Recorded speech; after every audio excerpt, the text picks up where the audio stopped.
Reservation हटाओ आंदोलन पे ये मेरी दूसरी वीडियो है और मैं दोबारा बोल रहा हूं कि भाई एक यूनिवोकल आवाज बनकर सिर्फ कुछ सवाल पूछिए, कुछ पॉइंट्स अपने मैनिफेस्टो में रखिए और उन्हीं को रिटरेट करते रहिए कि क्रीमी लेयर का कॉन्सेप्ट एससी एसटी कैटेगरी में क्यों नहीं आ रहा है। टीना डाबी ने प्रीलिम्स के पेपर में अपना कोटा यूज करा, तभी तो वो मेंस में पहुंची। बात यह है उनके पेरेंट्स के पास क्या कमी थी?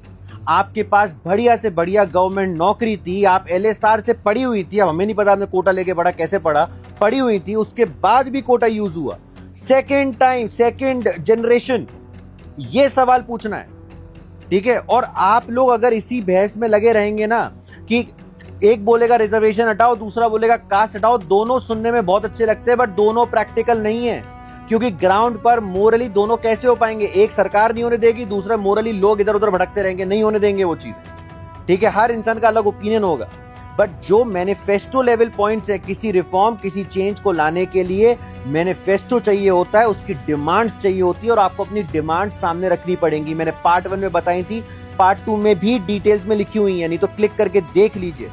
आप मेक श्योर करिए कि थ्रेशोल्ड आए मार्क्स का भाई, माइनस मार्क्स पे एडमिशन हो रहे, 0 मार्क्स पे एडमिशन हो रहे, यूजी पीजी पीएचडी जॉब हर जगह एडमिशन मिल रहे हैं, ठीक है। आप उसे रिस्ट्रिक्शन लेकर आइए उसके अंदर, और जो कमी, जो परसेंटेज और रिजर्वेशन बचता जा रहा है उतना रिजर्वेशन ईडब्ल्यूएस को दीजिए, फिजिकली एबल्ड को दीजिए, आर्मी वेटरन्स के लोगों को दीजिए, कोई प्रॉब्लम नहीं है, ठीक है। आप इन सब लोगों को रिजर्वेशन दीजिएगा, देंगे, कोई हमें इश्यू नहीं होगा।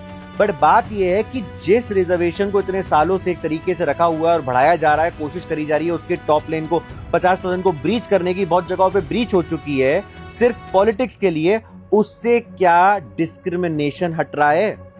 उससे एक्चुअली में डिस्क्रिमिनेशन बढ़ रहा है। That is the whole point. तो अगर लॉन्ग टर्म में आपको इसे कम करना है तो आपको आज रिफॉर्म लाना पड़ेगा और सबके लिए लाना पड़ेगा।